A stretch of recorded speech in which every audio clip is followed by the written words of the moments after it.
সুজন ভাই ঘুমান নাকি? ভাই বিরিয়ানিটা খুব স্বাদ হয়েছে এবং বিরিয়ানির এত পরিমাণে খাওয়া হয়েছে, মনে করেন আমার খাওয়ার ঘুমো ধরে যেতেছে, বুঝছেন? এর লেগে আপনি এইভাবে খাইতেছেন? আমি মানে বললাম না, বিরিয়ানি খাওয়ার ঠেলায় আমার ঘুমো ধরে যেতেছে। আই রে, বিরিয়ানি খাওয়ার ঠেলায় বলে ঘুমে ধরে না? বিরিয়ানির টেস্ট সেই না? হ্যাঁ, 100 হয়েছে। রাঁধুনিরে ধন্যবাদ দেন। হ্যাঁ, অবশ্যই। যে ব্যক্তি এটা রান্না বান্না করছে আসলে খুব ভালো হয়েছে। ওই রাঁধুনি কিন্তু ভিডিওটা দেখবো। ভবিষ্যতে আমরা এরকম আরো আশা করি, যেরকম ভালো একটা সুস্বাদু খাবার আমরা নেক্সট টাইমে আশা করি।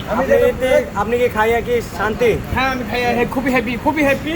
সেটা আর ভাষায় বলতে পারতেছি না। সাথে থেকে করছি, এটা আমার নামটা বলে আপনার বন্ধুরে কিছু কন। সারাদিন থেকে কাজ করছি,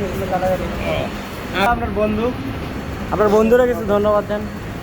আর যারা এই বিরিয়ানি আয়োজনে মাঠ পর্যায়ে যারা ছিল, হ্যাঁ, ফিল্ড পর্যায়ে, তাদেরকে ধন্যবাদ জানাই। তারা অনেক তাদের অনেক কষ্টের বিনিময়ে আমরা এই সুস্বাদু বিরিয়ানিটা খেয়েছি এবং খাইলাম। ধন্যবাদ সবাই না? ধন্যবাদ সবাইকে, ধন্যবাদ বিরিয়ানি বাবুচিকে, ধন্যবাদ বাবুচির হলো হেল্পিং হ্যান্ড রে। হ্যাঁ, যারা সহকারী তাদেরকে থ্যাংক ইউ।